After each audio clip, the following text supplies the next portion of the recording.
Welcome to the Final Score Network and the Final Score podcast presented by Team Anders Realtors. I'm Andy. He's former NCAA student athlete and co-host. Ryan, jam! Two-hand monster flush! Off the inbound. Ryan, Cam, slam, jam. Subscribe to us on Podbean, the Apple Podcast Store, Spotify, or anywhere you get your podcasts. Follow us on Twitter at TheFinalScore35 and TikTok at AGSpartanFan35. Oh, and one more note before we get started. I'd like to apologize to anyone I've not offended yet. Please be patient. I'll get to you shortly. Welcome into the 182nd edition of the TFS Pod. Beautiful July evening. We got the Open this week. MLB All-Star Game tonight. No one really cares about that anymore. I used to. And the Home Run Derby used to be fun, but now it's not. Did you see that? Oh, we'll get to that later. Question about that one. College football, like 6 weeks away, I think. NFL training camp. Some teams are already reporting this week. Rookies are. Time's going fast. Got a lot to discuss. We did play a great round of golf at American Dunes this past weekend. Before I forget to mention that's an awesome tribute to fallen soldiers, Folds of Honor. Highly recommend. Great golf course too. Beautiful, tough, some great holes. Played with some great people as well, so always makes that fun. Nevertheless, got a lot to talk about. We will have a special guest and then a special guest ghost, I guess you could say. Ghost picking. Ghost guest. For the Open Championship. All right, podium. This came across, I think it was Friday, Thursday, Friday, whatever. It was Mountain West Media Days, whatever. And we know there's tampering going on in college football. We're not blind to that. We've talked about it. And this is like Jay Norvell, the coach of Colorado State. He accused Kansas State of offering $600,000 for his quarterback, more money for his receivers, and more money for his offensive linemen on his team. This is the first time that a team has specifically been called out, I think, which is crazy. I hope that Kansas State gets in trouble for it because this is BS and it's going to keep happening unless they're made an example of. Honestly, Glad somebody took a stand. I'm glad someone did too. Like, it's crazy. And he just apologized for it, apparently. He shouldn't apologize for that. That's his team. The guys are trying to take guys that he found because he found diamonds in the rough. That feels like a forced PR apology for calling somebody out, but hey. Ridiculous. That's the only way it ends. Yep. All right, my podium. I'm not going to be surprised given on what is going on in the world. I'm going to try to keep it short. I'm just going to say I have a real problem with the hypocrisy and the irony of liberals who say that Trump is a threat to democracy, who call him Hitler, who put him on the front of a magazine, superimposed over Hitler, all the things, bullseye, you name it. Of course, no culpability for the assassination attempt on Donald Trump. And the media and the liberal left is 100% to blame for that. I'm tired of the hypocrisy because here's the definition of based on this situation, the hypocrisy and the irony here. You're talking about how Trump is going to ruin democracy and that's your platform that you're going on. The very fact that somebody tried to assassinate a former president who's also running for president again is the definition of trying to ruin democracy because you are trying to take out the opponent with which you have fear that you are going to lose to. That is, the irony in that is just dripping all over the place of the things that they call Trump out for and then turn around and do. It's sickening. I don't care if you're conservative and leaning certainly further to the right, like Ryan and I happen to be, or our family happens to be. I don't care if you're a bleeding liberal and you believe that trans can be men, whatever. We can all agree on one thing. There is no place in the Republic of the United States of America for an assassination attempt because somebody has a different opinion than you. And that is what it comes down to, period. I'm disgusted as the son of a former Secret Service agent at the GAFES. I listened for 25 years how my dad did advanced work and protection work and so on and so forth. Got to see some of it behind the scenes with my own eyes at my Michigan State graduation. Chris reminded me of that this week. And the lack of ability to get him out of there. Yes, is there an indelible moment with a fist pump in the fight? Yes, but your job as the protectors is to get the protectee the hell out of there. No way should a roof have been unturned. I'm disgusted by where this country's gone. I've been saying this for months, if not years, on this podcast, but it really hits home when a political candidate, and I don't care if you put it on the other shoes and it was Biden, I would say the exact same thing. There is no place in this country for that kind of BS. And I'm sick of it. I'm sick of liberals. I'm sick of the excuse making. I'm sick of the insightfulness. It's time to unite and agree to disagree, vote for who we want to, untampered, and move forward. All right, flag this week. We're changing the flag because it's football season soon. Another usual suspect this week. Deion Sanders, Shedeur Sanders in Colorado. He's getting up there with LeBron in terms of how many times they've been thrown up here. Shut. That's the problem. Another just you're stupid, dude. Like he says, he makes the Super Bowl comment. So you talking last week at Big 12 Media Days. He said, "We know we are everyone's Super Bowl." That's Shedeur Sanders, the quarterback of Colorado. Hey, newsflash, Shedeur, you went 4-8 last year. Sucked. You got smoked in most of those 8 games. Your biggest win was over a then highly ranked TCU team, which was again proof that you don't believe rankings preseason because they're based on the year before and they're just something to react to. You just shut up and play the game until you go 8-4, let alone 10-2, let alone get into the playoff. Shut up. Well, here's the problem. They don't know how to shut up because that's all they do is talk. And they suck. They have nothing to back it up with. When you win, say nothing. When you lose, say less. That's right. All right, let's get to the nitty-gritty. Par 3, changing up the order a little bit this week due to the Open, some picking, and we're going to have Mitch on, so that's going to be awesome. Mitchapalooza. First time back on since the Masters. He was out with his little guy when he was born in May for the PGA, and then was not able to participate directly due to a meeting. But he did win the U.S. Open one, didn't he? He won the U.S. Open. That may bode well for you, Chris. Mitch won the U.S. Open. Well, before we get into First Shot is presented by Norris Sports Group. NSG is a boutique agency of experts with 30-plus years of experience in sports, sponsorship, and much more. Learn more about them today at norrissportsgroup.com. All right. We're going to do some previews. Like I said, change up the order this week. First Shot football previews. We're going to do Iowa and Maryland. Obviously, there's no East and West like we talked last week. Without further ado, the Iowa Hawkeyes coming off a 10-4 season, won the Big Ten West. Went 7-2 despite frankly a piss poor offense for the umpteenth time in a row. I think they averaged like 15 points a game or something like that. Just abysmal. They fired Brian Ferentz, the offensive coordinator, son of Coach Kirk Ferentz, who's the dean of Big Ten coaching by far. This is 26th season at the helm in Iowa City. He's 196 and 119. He's had some really good years. He's actually the longest tenured coach in D1. Yeah, pretty Not remarkable. just the Big Ten. He's done a really good job at Iowa. He really has. But good Lord, Iowa football, their offense, they need a shot in the arm. That's where you really begin. But they did bring in some key additions. Cade McNamara, I guess it's not an addition. He'll be back. He got hurt against Michigan State last year for his 30th year of college. But some key additions, they did bring in quarterback Brendan Sullivan, who was the starter for most of the year last year for Northwestern. He was kind of a late addition. He's a solid floor guy. He really bringing a ton of transfers, really. Only 4. One was a receiver from Northwestern, Jacob Gill. They brought back the one dude from Alabama who fleeced them for a bunch of NIL money and then went back to Alabama. Yeah, Proctor, who's a 5-star, really good player. Then their best recruits, Derek Weiskopf, 4-star linebacker. I feel like they always have good linebackers from Iowa. 6'2.5". That's a pretty big dude to play linebacker.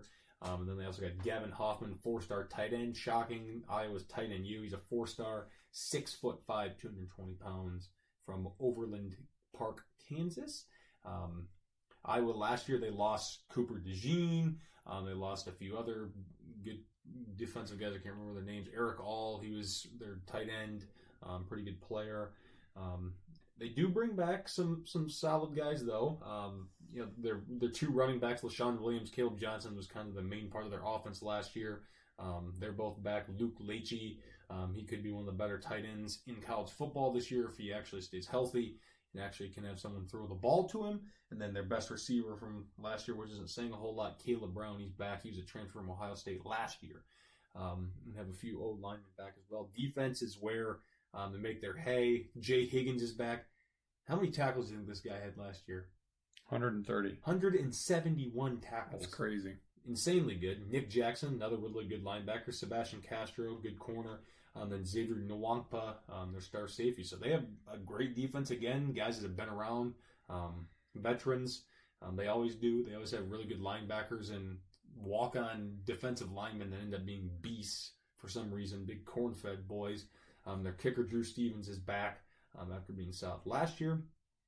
They do have a new offensive coordinator. Like I said, they fired Ferentz, bringing Tim Lester, former coach of Western Michigan.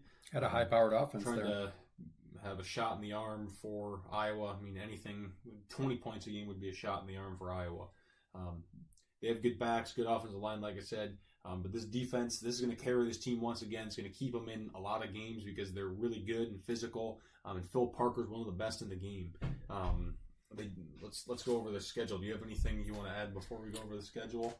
Well, yeah, I'll add my fun fact, 5-year conference trend, last year pick versus actual, that kind of stuff, and then we'll do schedule, then we'll do floor and ceiling. So, fun fact, I've mentioned it already. Kirk Ferentz, longest tenured coach in D1, not just the dean of Big Ten coaches. Iowa has 13 conference titles, although they've been right there in the mix. They don't count as conference titles when they won the West, but they've been right there if you kind of include those. 5 claimed national titles dating way back when everybody claimed national titles. And a fun fact, they were outscored in 2023 by Caitlin Clark, who played, as we know, basketball for Iowa. Their 5-year conference trend is as good as really probably almost anybody in the Big Ten. Now, again, temper this with the fact that they played the West, and their schedule this year is pretty West-laden as well, which bodes well for them. Last year, they went 7-2, finished first in the West. Year before that, they went 5-4, and they still finished tied for second. Year before that, 7-2, first. 6-2 in the COVID year, second, and 6-3 in 2019, third. So they are perennially right there in spite of a horrible offense. Last year, we picked them 3-0 out of conference, 7-2 in conference, 10-2. They hit exactly that mark. Yeah, with a first in the Big Ten. I think the only difference was they lost a game we thought they'd win, and they won a game we thought they'd lost. That's the only thing that really stands out there. Iowa I think, as a Michigan State fan, I think it's fair to say I would love to be Iowa and go 10-2 virtually every year. 9-3, 10-2 with an occasional, twice they've been in the Big Ten championship game in the last few years, with an occasional run, against Michigan State in 2015. They were also there with had they won that game, they would have been in the playoff, the CFP. So I think Iowa is a program that most of the Big Ten, probably outside of Michigan, Penn State, and Ohio State, should aspire to be. That's how good and consistent they are. And that's why, despite crappy offense, they pack the stands. That's why, despite crappy offense, their fans love them. And that's why they do well every year. They're built on the solid foundation of a good defense and a great tight end, a good back end on the defense, and good solid special teams. And you said, Ryan, 20. If they scored 20 points a game, they probably go 11-1. We'll look at their schedule here in a second, but there's nothing that really. There's only a couple games that really stand out as that seems like a sure loss, but not even that. There's probably only one game as I look at it that feels like a sure loss. Yeah, let's go through that schedule. Start off with Illinois State. Redbirds should be an easy win for them. And then play Iowa State. Iowa State was kind of a surprise team last year in the Big 12. They should be good this year. What do we think? Here, I don't remember what we put on that one. We said lost to Iowa State. I could see them winning. It's at home. 50-50. It's at Kinnick. So I could definitely see a win there. So we'll say loss because that's what we went with. That's what we agreed with. Yeah. Troy at home, have them winning that one. Then they go to Minnesota, first conference game, have them getting a win there. Aren't they one of those teams with like 3 or 4 protected rivals? I mean, that means they're going to pretty much play Minnesota, Wisconsin, Nebraska every year. And those are not the Oregons, Ohio States, Penn States, right? Like, I mean, that's part of the reason why they do well, and kudos for them for protecting their rivals. After beating Minnesota, they have a bye, then they go to the Shoe, have them losing that one. I think that's the only true loss on their schedule. Yep. And then they host Washington, have them getting a win there. Then they go to Michigan State for their homecoming. We have them coming into Michigan State and getting a win. Could be a close one, though.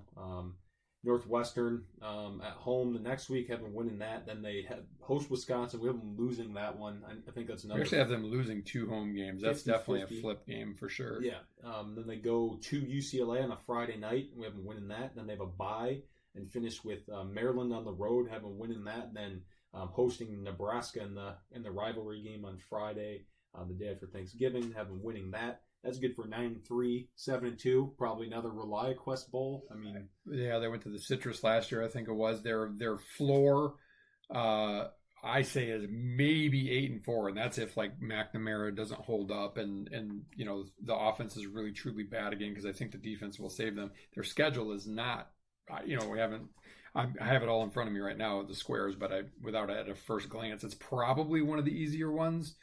You know, Washington is a decently tough new addition play. UCLA, I'm not really convinced. It's on the road on a Friday, maybe. But, I mean, I look at it and I think that their ceiling is 11-1. I truly think that the only game that they really probably can't win, and that's even not 100%, is Ohio State. Because I think they could lose to Nebraska.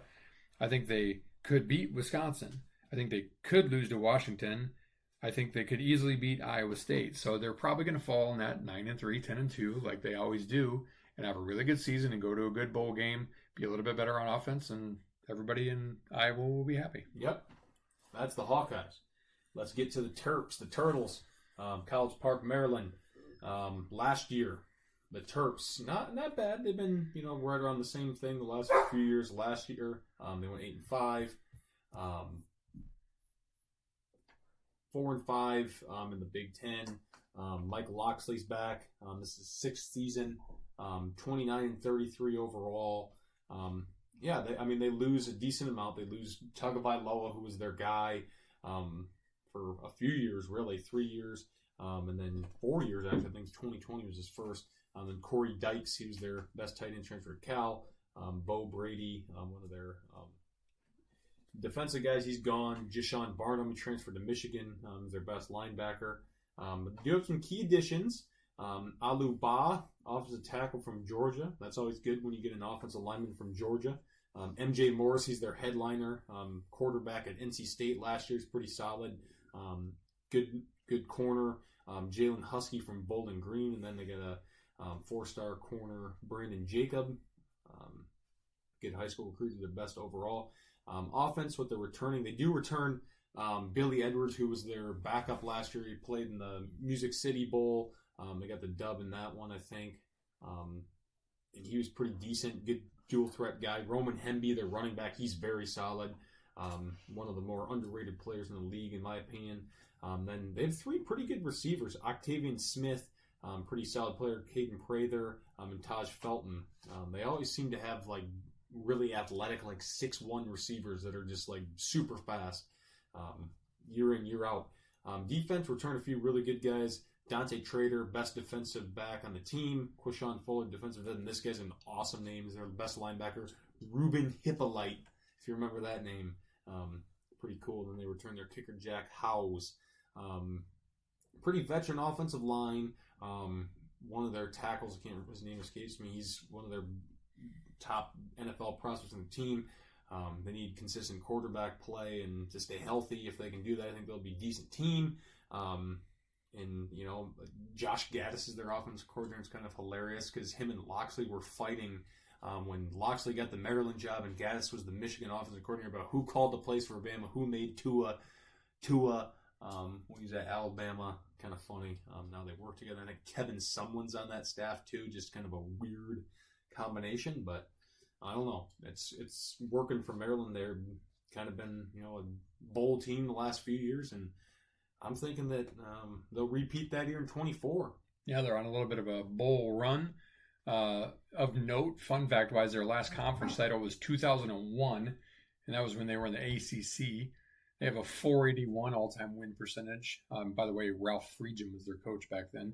They have a 500 bowl record, so not bad. 14-14-2. They're on a little bit of a bowl run. I think if they got to a bowl game this year, it would match their longest consecutive streak of 3 years in a row of making a bowl game. Their 5-year trend is pretty steady. You know, remember they played in the East, so they were playing Penn State, Ohio State, Michigan every year.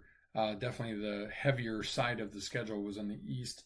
Last year they were 4-5, 3-0 out of conference, 4-5 in, 7-5 overall for a finish of 4th in the East, and they went to the Music City Bowl, like Ryan said. 2022 they were 4-5 in the Big Ten and finished 4th. 2021 they were 3-6, finished 5th. 2020 they were 2-3. Excuse me, they finished 4th. 2019 they were pretty bad. They were 1-8 and they still didn't finish dead last. They were 6th. You know, historically speaking, Maryland starts fast and falters in the end. And I think their schedule this year, I'm looking at it, we'll go through it game by game. They definitely trade out no Michigan and no Ohio State, but they pick up USC and they pick up Oregon. So that's probably a tit for tat trade. But then they get the lower echelon former East teams, you know, in Rutgers and you know, Indiana, etc. Well, I know they don't play. Yeah, they do play Indiana. So record-wise, they play UConn first. This is not the basketball UConn, so we got that as a win. UConn, yeah, definitely a win. Then they play Michigan State. We haven't won in that, but I think that's a toss-up game potentially. Tough early one for Michigan State. Virginia, they've owned Virginia lately. That's a win. Stinks. Villanova, they have a basketball. Yeah, UConn, Virginia, and Villanova. I mean, that'd be a hell of a non-conference basketball. Yeah, if Maryland played all of them in basketball, that'd be great. Then they go, and then speaking of basketball, at Indiana, we got a win there, so they start boom, so the right out the gate, 5-0. 5 basketball. Well, then they have a week off, then they play Northwestern, so they're going to go 6-0 to start. We're going, okay, they're a top 15 team. Yep, bowl eligible by mid-October. Then they get USC at home, loss. At Minnesota, could be a toss-up, but we have that as a loss.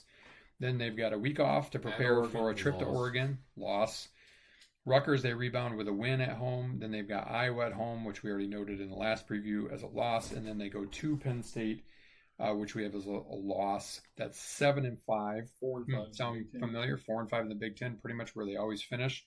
I think Maryland fans would definitely like to strive for more like 8-4, 9-3.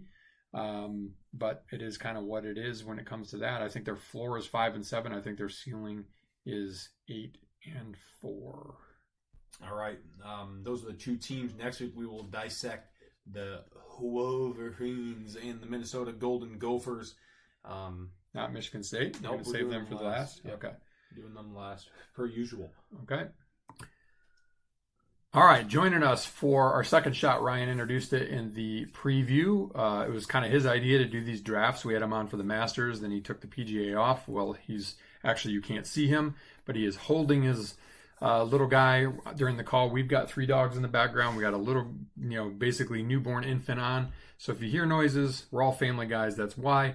Mitchapalooza is going to join us. Our second shot is going to be all about our, as we promised, and we previewed the last time we did a golf pick, is our Jock Jams version of the playlist. We did our summertime playlist a couple weeks ago. We're going to do this. We're going to have Mitch go, then Ryan, then myself, and then Chris, who can't join the call, but I have his picks. So we are excited to do that. Mitch, welcome back to the podcast. Absolutely. Thanks for having me. All right. Yeah, we got little Brooks here with us. Hopefully he can bring me some good luck here for the open draft. You weren't even on the last time and you won it, so he must be good luck. Yeah, that's the hope. That's the hope. So, yeah, no, happy to go through my podcast. It was an interesting thought. I'm thinking about, okay, what's acceptable to play at a tailgate versus what's going to get me fired up, and those could be different things. Yeah, they could totally be different things, and it's up for your interpretation. Yeah, so I split my playlist in half, and pretty clear line as to what's going on here. So. We'll lead it off a little classic rock here. We'll go a little run on classic rock. We're going to go Gimme Shelter by the Rolling Stones to lead us off. Then we'll move into Hell's Bells by AC/DC. Ooh, good one. I like it. Very good. We got LaGrange by ZZ Top. Got Jukebox Hero by Foreigner. Oh, love me a little Foreigner. Nice. We got Black Betty by Ram Jam. Another nice one. Good. And then, so that's my 5 classic rock, and my 6th classic rock was PNT by AC/DC. Nice. We got a little definite AC/DC in play here with what I'm looking I'll at. Thunderstruck for somebody else.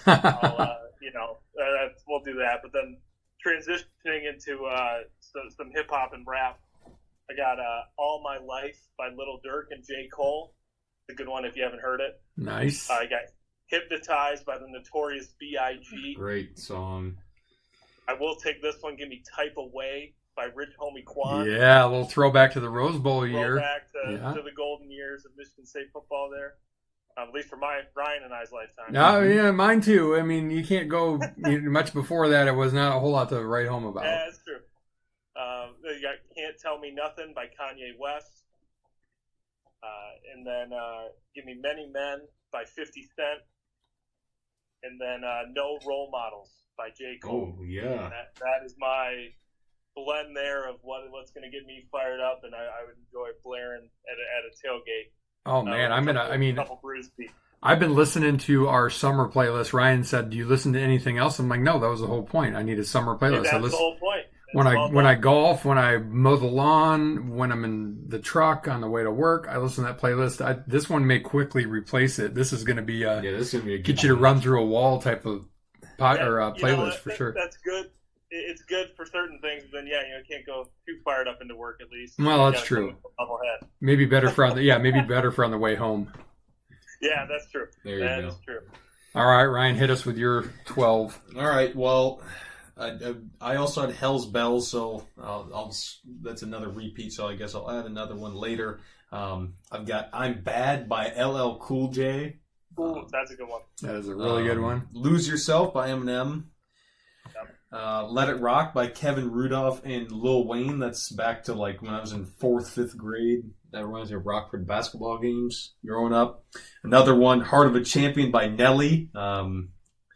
Definitely a one that gets me hyped up. Every Chance I Get by Drake and DJ Khaled, mostly Drake. Yeah.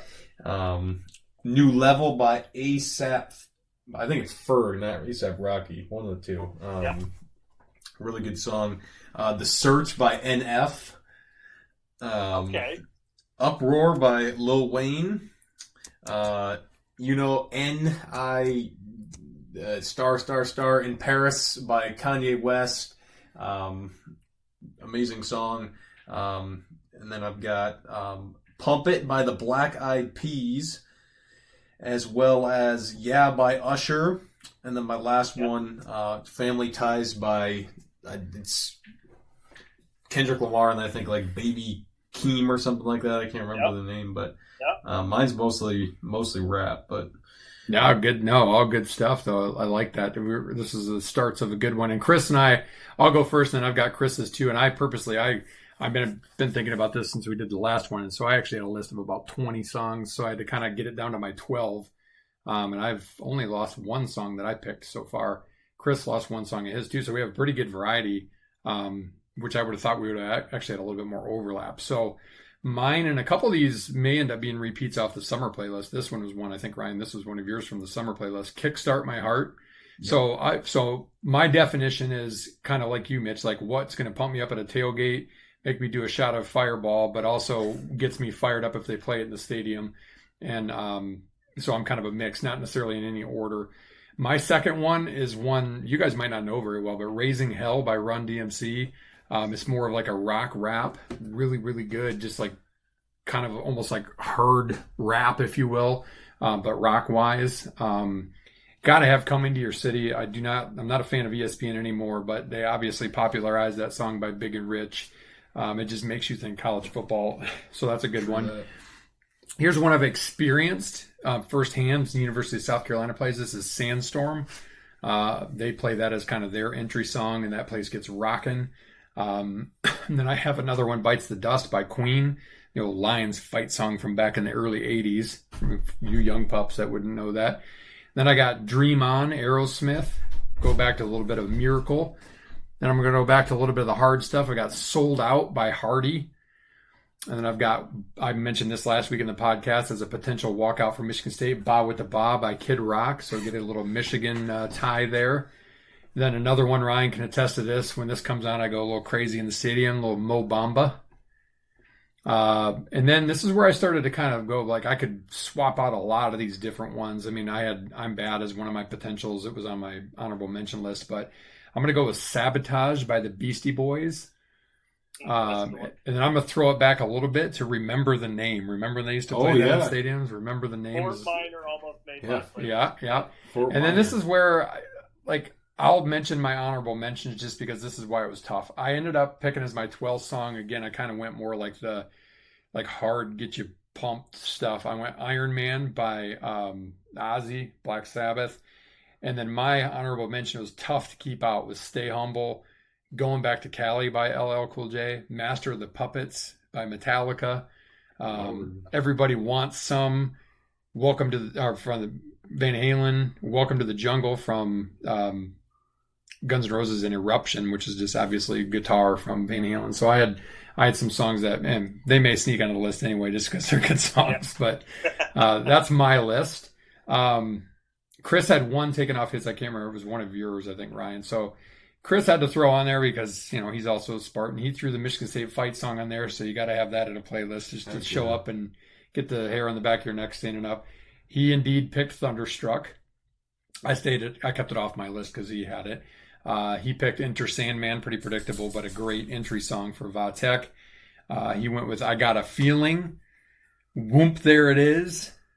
Little Bon Jovi, Living on a Prayer. That's a Spartan Stadium classic.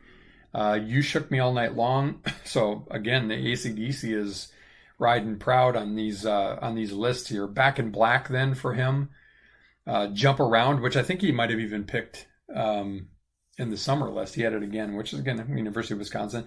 Eye of the Tiger, and then Panama by Van Halen. Nice. And I'm going to go into his honorable mention because he had one that was picked. I think it was by you, Ryan. I'm going to go with Rump Shaker. And there's a little story here. Quentin Brooks, number 40 for Michigan State in the early mid-90s, lived across the hall from us our sophomore year, his freshman year. And that cat would walk around with his Discman, so not iPods and all that stuff. We didn't have that. Listening to Rump Shaker. And he'd be singing and dancing, whatever. Like, dude, Q, what are you listening to? And he's like, oh, you dog, you got to hear this. He would call us all dog. So he put his headphones on us, and he just got us completely hooked on it. So as a call out to Quentin Brooks, I highly doubt he listens to the podcast, but Q, Rump Shaker for you. So I will make sure I get this master playlist of 48, maybe more songs with some bonus songs out on Amazon Music in the next day or so. Ryan, hopefully you put it out somewhere too. And we encourage you to play this at your tailgates. Get you pumped up, courtesy of Mitchapalooza, Ryan, Andy, and Chris. So good stuff.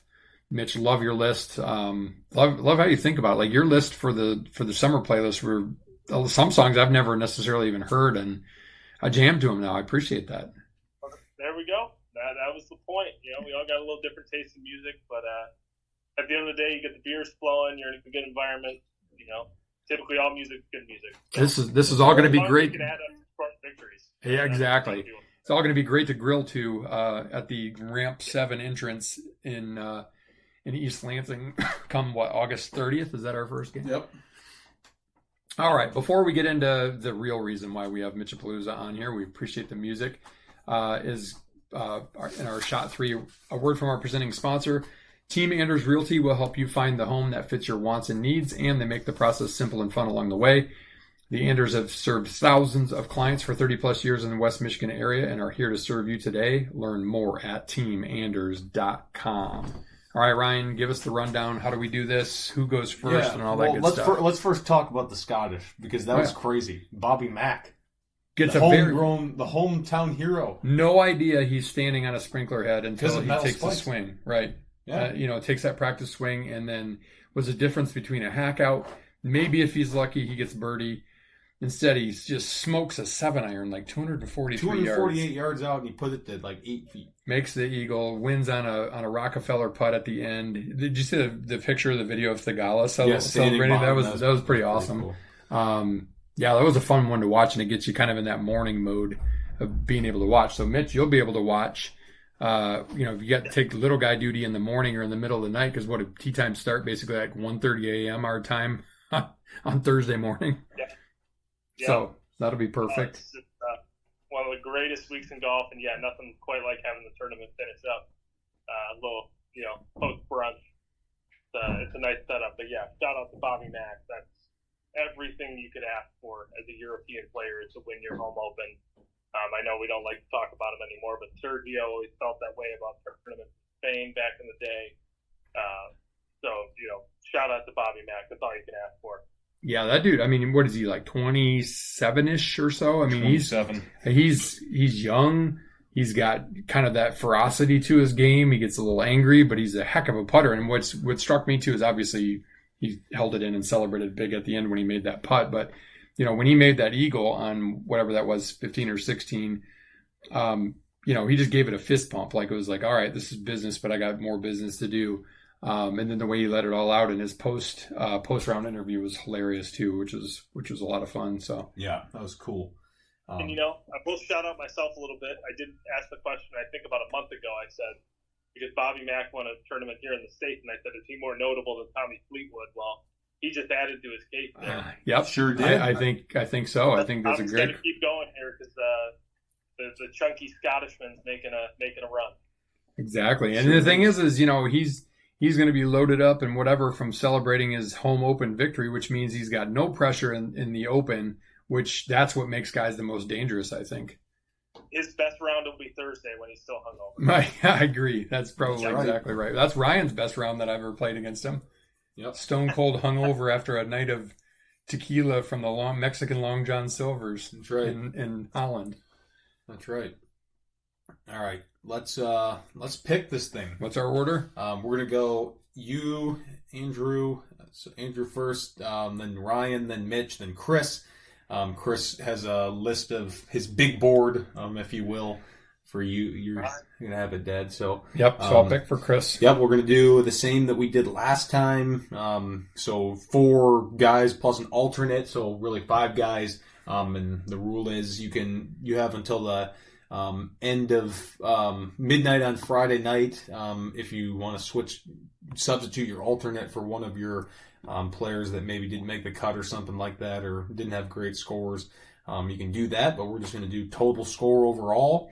And if you miss the cut, I think this is the average plus 2 or something like that. Is that what we did I think that's what we were doing. Yeah, that's the rule that Mitch gave us, so he's better at figuring that out probably. But is that what it was, Mitch? Like an average score plus 2 or something like that? Yeah. So you take the average cut score. So say the cut score is 5 over, right? Then you'd add 3 to that, and then that's their score for the last 2 rounds. Got it. Perfect. All right. Well, without further ado, how can you not pick Scotty? I got the first pick. I'm going Scotty. Congratulations, you win the Scotty sweepstakes. Yeah, exactly. That's what the first pick means. And he hasn't played in a little while, so will he be fresh? Will he be on his game? Who knows? But you can't. I mean, he's pretty much almost a lock for a top 10, even if he doesn't win. Yeah, so I mean, he hasn't played in 4 weeks, but the guy's he's a machine, and he won the last time he played. So, all right, you got Scotty off the board. I'm going to go with a guy that I think I've picked in every single major so far, and I'm going to continue that trend. I think this might be the one that gets done. It's the last major he won. Collin Morikawa played phenomenally this season. I think he has like 4 top 5s. Played well again last week. 10 top 10, something like that. He has a win in the fall. Come on, Collin. Let's get one, man. I like the guy. He's he's pretty emotionless, honestly, out there for the most part. But listened to the Smiley Show podcast, and he was on there, and he was really good and very insightful and interesting to listen to. So I'm cheering for him, and I think that he's going to have a really good chance of getting it done this week. Open number 2 that he's in. Good pick. All right, number 3 overall selection. You hate to say it because you almost feel like he's never going to win one, but you got to pick Rory.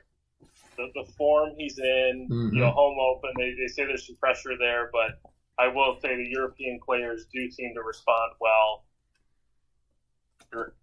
He did play pretty well at the Scottish. He wasn't overly in contention, but he did seem to hit the ball well. At this point, as much as Scotty seems like a lock for the top 10, if he's not going to win, it seems like Rory's in that same boat this season. So I'm pretty comfortable with that with my first pick, even if he isn't going to get over the goal line for the 10th year in a row. Yeah, he just Crazy. He just needs to get out of his own way for the one round, the one round of tournament that he kind of goes into neutral or reverse. Or, I mean, at the U.S. Open, it was really, he kind of had a middling second round, and then he just had those horrible last few holes. Yeah. But he's right there in contention, and you know that they're going to be pulling for him to win. So. Yep. Yeah, and it's really interesting because you expect that the way Rory can hit the ball, especially at a tournament like this, where there will be such a premium about tee shot accuracy to avoid top bunkers and the variable lies. You would assume that his ability to 350 yards down the middle just about every time would allow him to shoot a ridiculously low score. But I'm just not sure his putting is good enough. But if there's a major championship where he can get away with poor putting, it's at the Open where the greens are always a bit slower. Yeah, it's like so a couple. Maybe that's his key to victory. Who knows? Yeah, it was like a couple years ago when he just couldn't make any putts, and that's why he finished whatever it was, second or tied for second or third to Cam Smith. It was one of those. To your point, Mitch, if he would have been able to make some putts, he probably would have gotten off that long time schneid. So Chris gets to go back to back here. I'm taking guys off the board as you guys pick. He's got as his next two available Xander Schauffele with the 4th pick in the first round, and then with the 1st pick in the second round, Mr. defending U.S. Open champion Bryson DeChambeau. Nice. Good picks. And to piggyback on that Rory that we were just talking about, I was on Sunday. They kept showing he was missing like 6-footers again. Like easy putts that he just stares at after he misses them. So I feel like that's the difference, right? That's why Scotty has kicked it into gear, because he figured out the putting, because he's such a good ball striker. But as I learned when I was young, Mitch, you probably did too, drive for show, putt for dough. Absolutely. You got to be able to make some bombs. You got to be able to lag them to tap in, and whether it's to save a par or to have an easy birdie when you get an occasion or whatever. Sometimes it's to save bogey. You got to be able to do that. And I think that's where Rory's biggest struggles have been. And that's what flipped for Scotty, because, last year he was great too. He just couldn't win because he couldn't putt. And now all of a sudden he switches on a tip, I think, from Rory. Switched putter, and he's been lights out since. Yeah, that's an interesting one, because you talk about switching putters, right? Rory's gone to the mallet and has been with it now for, I think, 3 seasons at least. But what interests me is Tiger's done this and has talked about it, that he's tried different putters and he's done different things, and he always goes back to that Scotty, right? That 97 Scotty Cameron that he's got in his bag. It would just be fascinating to see Rory go back to his putter from the early 2010s. Maybe he has, in his garage or his basement or whatever. They say about rekindling old magic, and it seems like he's doing everything else right. But for whatever reason, he can't seem to, escape the putting woes. So maybe this is the week where he figures it out. I can hope for that. But even then, I think he's still a lock for a top 10 just about every time he tees it up. I agree. He needs to go back to the old Billy Baru. That's right. Yeah. All right. Okay, so that puts me back on the clock here, and I'll stick with the European thing. Give me Ludwig Aberg. I mean, he's talk been about the time great.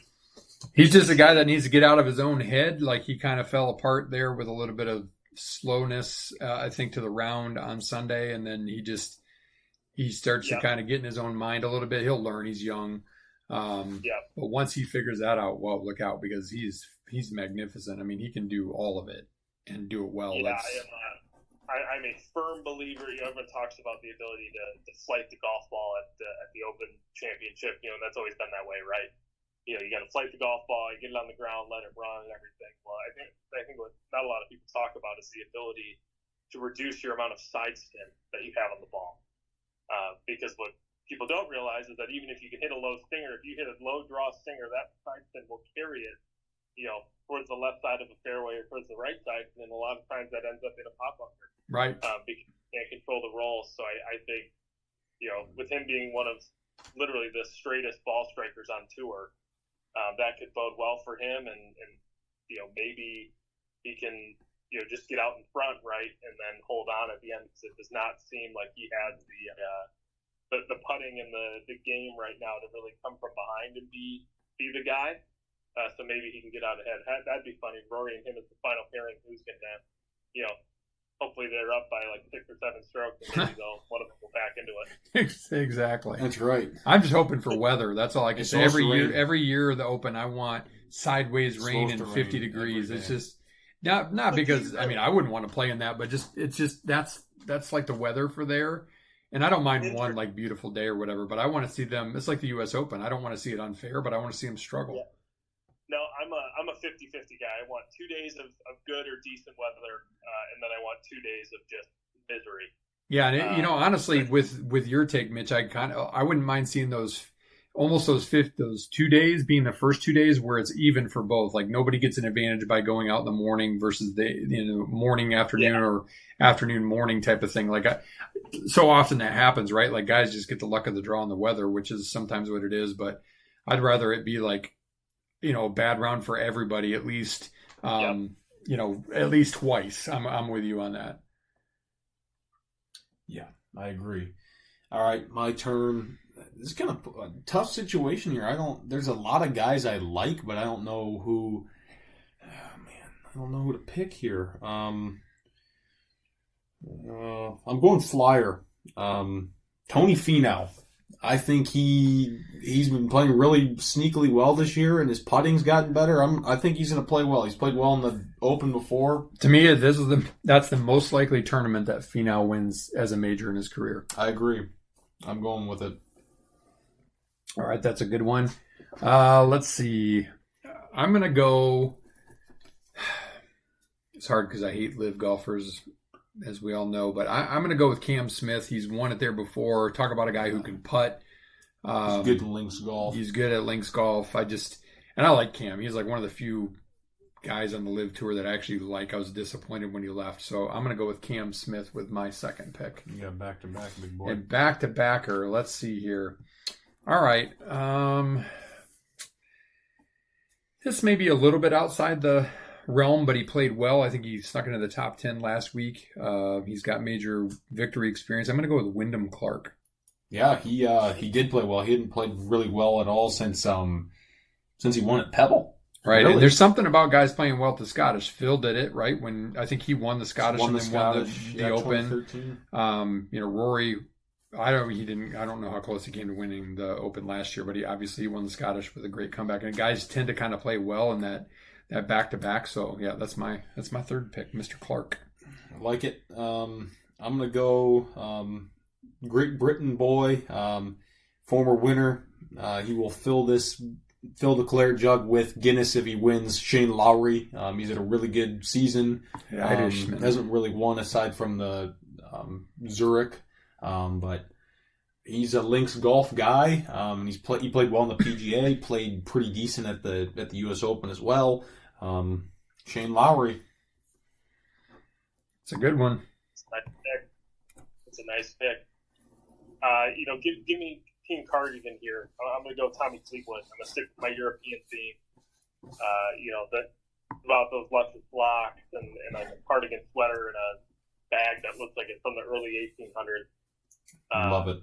That just screams an Open top 5. Not a win. It's Tommy Fleetwood. Yep. It's top 5. Yeah. For sure. Yep. I like Fleetwood. Yeah, I like that pick too. All right, Chris is going to go back-to-back with his third and fourth. We're going to go with sticking with the order that he gave them to me. I assume this is the order you wanted, Chris. Matsuyama is his third pick. And then flip that around and go with Thigala as the first pick in the fourth round. Yeah, I like Thigala going. Thigala played well last week too, so another guy that's kind of riding in a little bit of a good streak. So if he can keep it in play with his hands around the greens, and how resourceful he is, coming out of the long rough and stuff, watch out. He'll put some numbers out there, but man, oh man, if he gets going sideways early, he might be looking at mid-cut territory. But he may be DFL. He's so hit or miss. It's crazy. I had to give, Chris is knob. I had to give him a jab because he gave me a little bit of a jab for Tyrell Hatton last time, and he scored me some points. Yeah, So, that's right. That's right. Chris picked him, I think, as his DFL, didn't he? Yeah. He did. So, hey, it's all part of it. That's right. Tyrrell? All right. So that puts me back on the board here for my fourth pick. This is an interesting one for me. You know what? You gotta ride him while he's hot. Give me Bobby Mack. I like it. Yeah, I had him on my flyer list. Give me the lefty. I'll go all European was my first four, and I mean, why not? The guy's hotter than the sun going into this thing. The Covered. golf god on his side. He's as humble as it gets. Every single person at the Open will be rooting for him, which I think will be a very underrated benefit for him.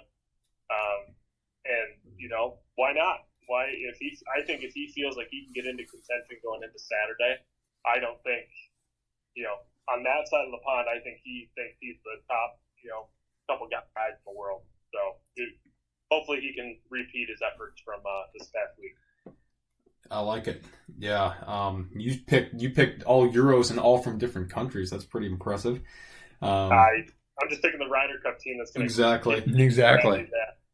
All right, I'm back on my last pick of the, I guess, fourth pick because we have the fifth one. But I'm gonna go with Tom Kim. I like it. I feel like he's played well in links golf in the past, and he's had a pretty good season. And he's due for another good performance. Yeah. All right, Drew. All right, I'm not necessarily the biggest of fans of this guy, but he strikes me as if he's going to win a major. It's going to be the Open.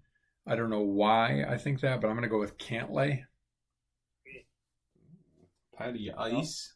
No hat. He's going to win something. Eventually. And his game bothers me. It's not like I'm going to tune in to watch him. I think he's kind of an oaf. I think he puts on way too much sunscreen. I think he's kind of a gump. I think he's a slow player. But, I mean, if we're talking about trying to get points to win this bad boy, that's where I'm going to go. And I'm going to say for my fifth pick on the back around, I'm going to go with Matt Fitzpatrick. Interesting pick. Nice. All right, my alternate. Let's see. What should Ryan do? Man, there's some guys on the board here. Screw it. I'm going Tyrrell. Hurl that club, baby. I actually wouldn't mind seeing him win it. That'd I mean, he's a little guy, but I'm going Tyrrell. No, I like it. He's in the greatest game ever played. He's like the one Ted guy. Ray? No, not Teddy Ray. He's like the guy that they pop in the face who has the lead early on. Oh, right. Like the little snottier one of the three. That's who he kind of reminds me of. No, for sure. So now I have this opportunity. I can either stick with the All Euro team, or I'm looking down at my son here. I think I got to go for part of his namesake, not a high percentage, but a small percentage. Give me Brooks Koepka. I know he's had a relatively quiet major year by his standards, but why not in the bad weather? A guy that will feast off of any European fans talking smack. He will want to go out there and prove that he is still, the it guy when it comes to majors. So why not take a flyer with the alternate on that? He's got 4 top 10 finishes in the Open, but he also has 5 finishes T39 or worse, including 2 missed cuts. And he has not finished higher since winning the PGA than 25th in a major. But I like that pick, Mitch, because he's a guy that when he gets it going, he's hard to beat. He's locked in. It's interesting because his game is so well suited for U.S. Opens and everything, but it's the same level of ball striking that's required to win all the majors. And maybe he can get hot. Yeah, I agree. I like it. I think he's got a good chance. I really do. All right. Chris is the last one. It was going to go with Sepp Straka. And I'm looking at just notable guys that we left on the board. We left some. Victor Hovland, he's currently ranked 9th in the world. I mean, he's either going to finish top 5. He's missed a cut, finished 3rd, and missed a cut in the majors so far. Then you got Finau. Let's see, you picked Hatton. We miss Rahm. He's not been playing very well this year. He played okay. He was left on the board. Let's see, Justin Thomas. He's been playing a little bit better lately. Putting the ball well. Let's see. Russell Henley, kind of as maybe a flyer type of pick. You want me Brian to, Harmon, the defending champion. the Human rain the delay. butcher of Hoy Lake. Yeah. Cameron Young, who has never can win anything, but he played well in the Open before. And then let's see. And then Ryan, you picked Tom Kim. So and then Corey Connors is top 25 as another guy. Horse. I like him.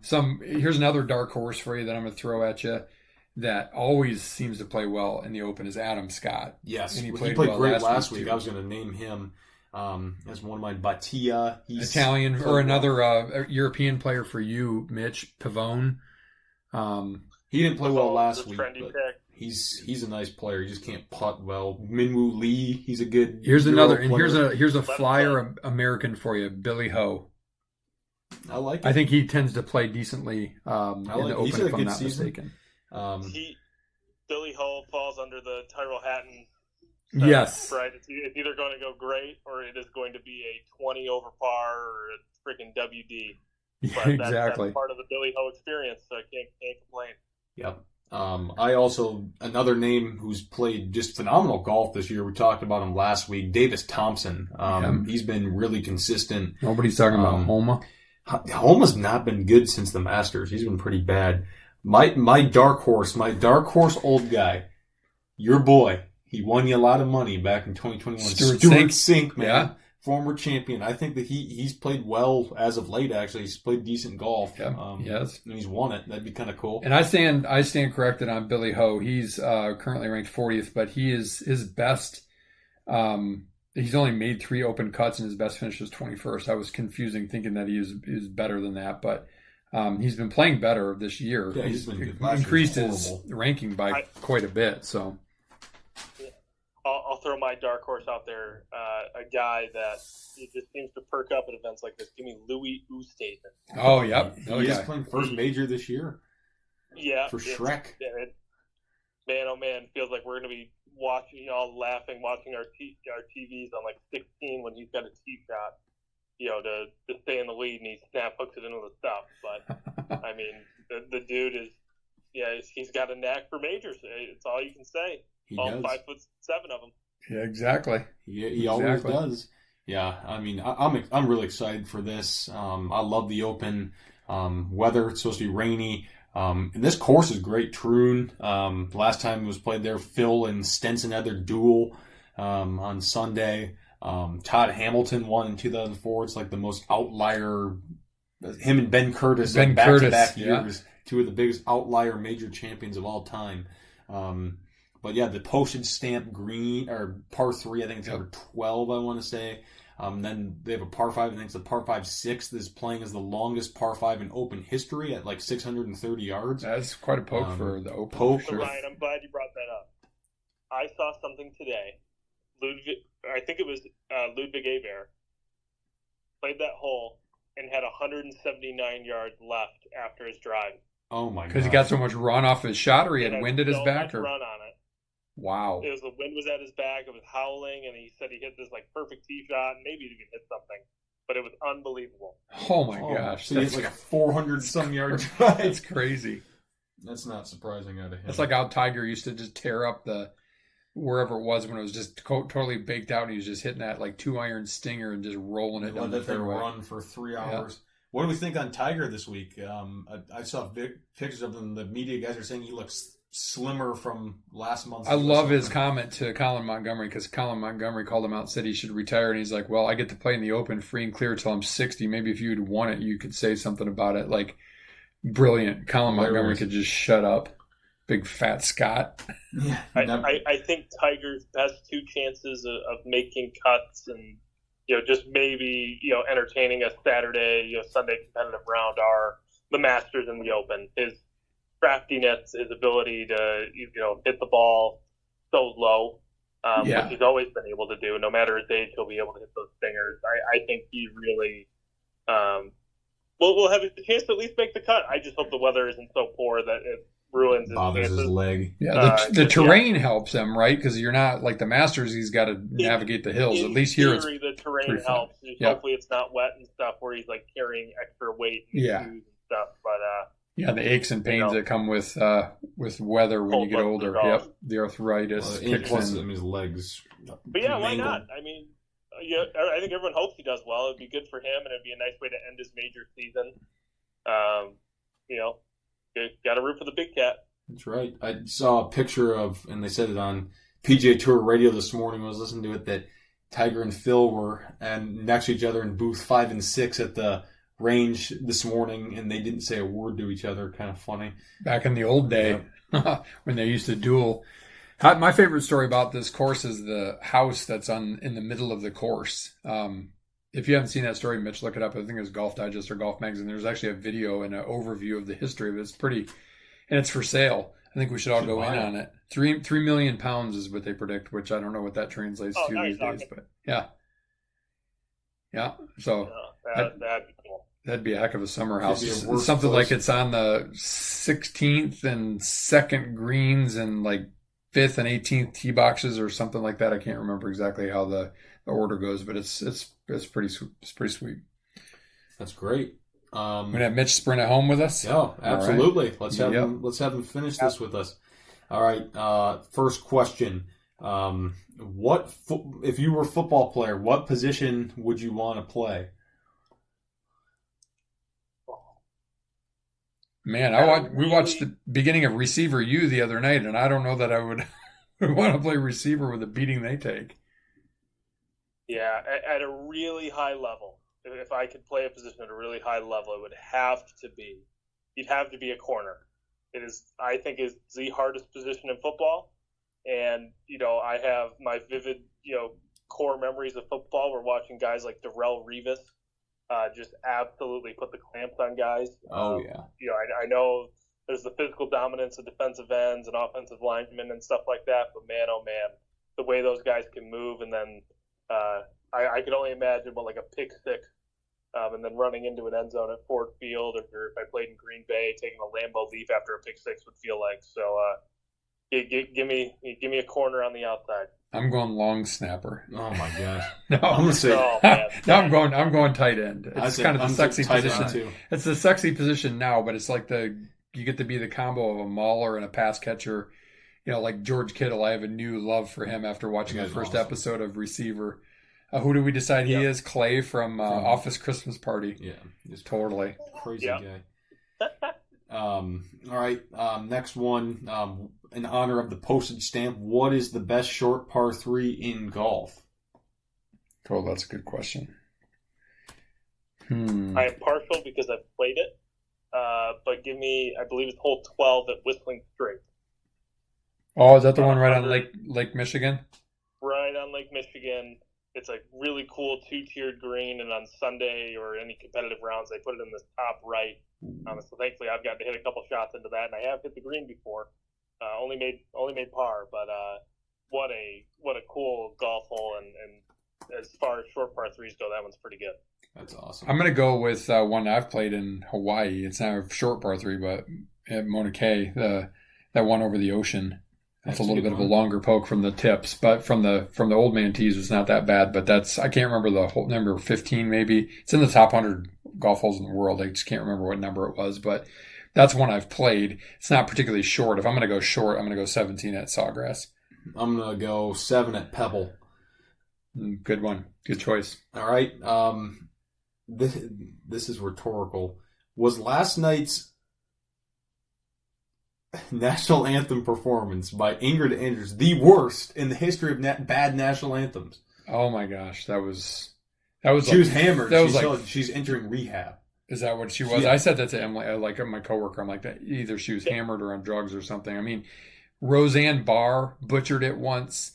Fergie butchered it at 2019. Who was it? Was it Kelly Clarkson or Christina Aguilera? Not probably Kelly Clarkson. I don't remember. It's whatever for the Super That Bowl. was right up there with Roseanne Barr, I would say, for I'd say worst the all worst. time. It was embarrassing, especially in today's day and age. It was catastrophic. I mean, then you have to post a blank Instagram page saying you're going into rehab. I mean, Fergie bombed it, but at least she stood there tall and said it was her rendition. Right. This was so bad, she was like, I need help. True. Shout out to her for getting help, because clearly she needed it. But yeah, that's I heard a great statement from a coworker. Said she was reading it was an X or something that said it certainly wasn't the national anthem that we wanted, but it's probably what we currently deserve, which is actually pretty apropos. But yeah, that was epically horrible, and I'm glad at least it was just the home run derby and not the All-Star game itself. Yeah, or like the Super Bowl, or something like that, Final Four, or whatever. Yeah. All right, last one. What will the winning score be at Royal Troon this week?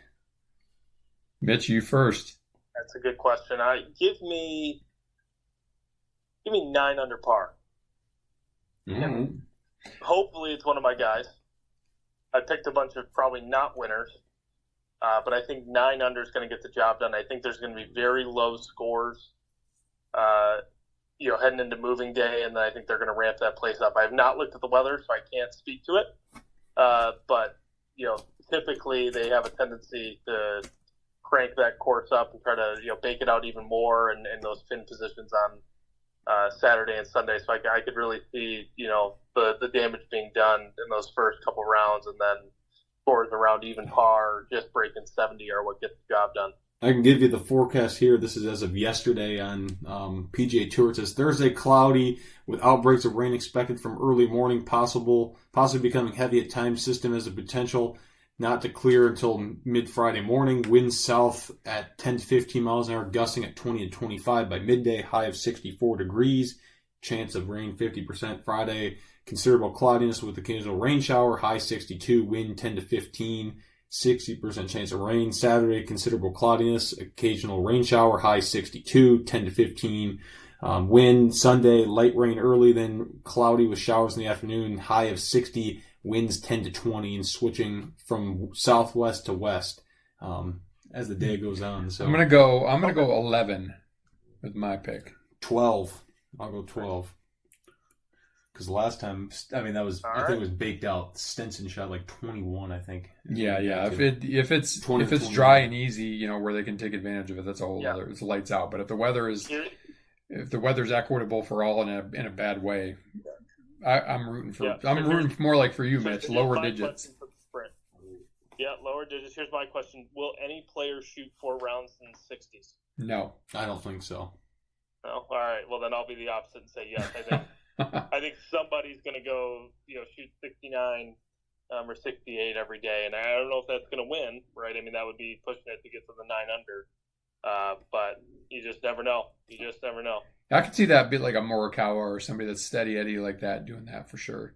But I'll stick with no. All right.